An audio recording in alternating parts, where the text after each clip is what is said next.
be real, film photography is not cheap. Rolls of film are getting pricier, and developing costs can sneak up on you like an unexpected villain in a thriller. Add in scanning fees and you are practically paying for a subscription to nostalgia.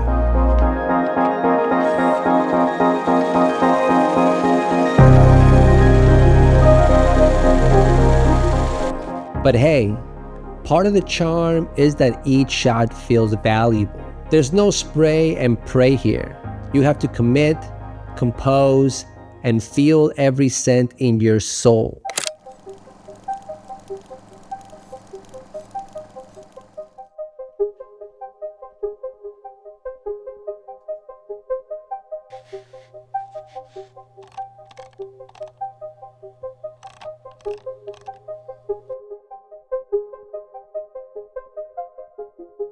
Let's face it, film photography isn't just a hobby. It's a vicious cycle. One day you buy a camera, you fall in love with it. The next day you're eyeing another camera. Why? Because, it's different. And don't even get me started on film stock. Next thing you know, you're broke, you spent every cent, and now what do you have? A shelf full of nice, beautiful film cameras and a small fridge full of Portra. Does any of this sound familiar? Okay, now before I begin, I just want to say that these are just some of the most common film stocks out there, at least in my personal experience so far in film photography. They might not be the most popular ones, but they're probably the most common ones out there. So let's go ahead and begin with the first one being Portra 800. This is my favorite film stock. Anytime that I see it out there on sale, I try to grab at least 1 or 2 rolls. Next, we have the classic Kodak Gold 200. This is a pretty classic look with very, very warm colors, and it's pretty cheap. Next, we have the Cinestill 800T and Cinestill 400D. These are probably my favorite film stocks, but they are also the most expensive ones. I love the grain on the 400D. In my opinion, it's probably some of the best grain out there, and you can probably ask anyone. Next, we have Ektar 100. That's pretty cool film. I just recently used Ektar for the very first time, working on a video on that one. Next, and last but not least, we have Hilford HP5, and this is a black and white film. Anytime that I buy a new 35mm or medium format camera, I always like to do a test roll with it, and usually is a black and white because they're usually the cheapest ones to find out there. These are probably the most common film stocks out there, and there is also a pretty weird vintage expired film market out on eBay. So if you're into that, having some expired film, there is a huge market on eBay about that.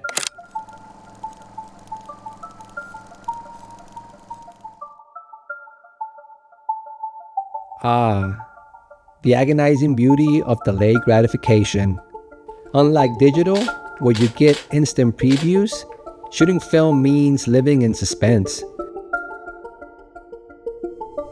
Did I nail the exposure, or did I just create an expensive blob of darkness?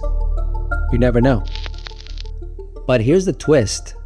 That waiting game is gonna teach you patience, trust, and a kind of zen-like acceptance. It's like waking up Christmas morning only to unwrap, socks, but still, if you do get that shot, it is 100% worth it.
Film doesn't hold your hand.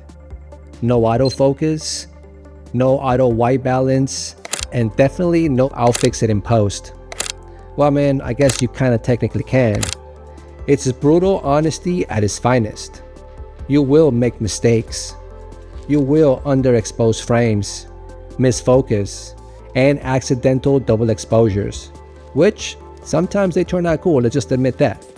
But those mistakes will make you a better photographer.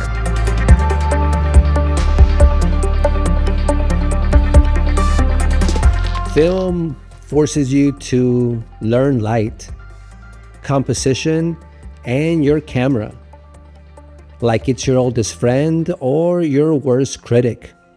So yeah, film isn't perfect, but that's what makes it perfect. Let me know down in the comments below which con makes you secretly love film photography even more. Just drop your comment down below. That's going to be pretty much for this week's video, guys. Thank you so much for watching. If you like this video, please give it a thumbs up. That really helps out a lot. Subscribe if you guys are not subscribed already.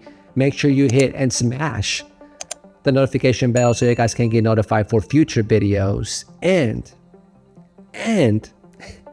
you guys be safe out there, and I'll see you guys next week. Peace.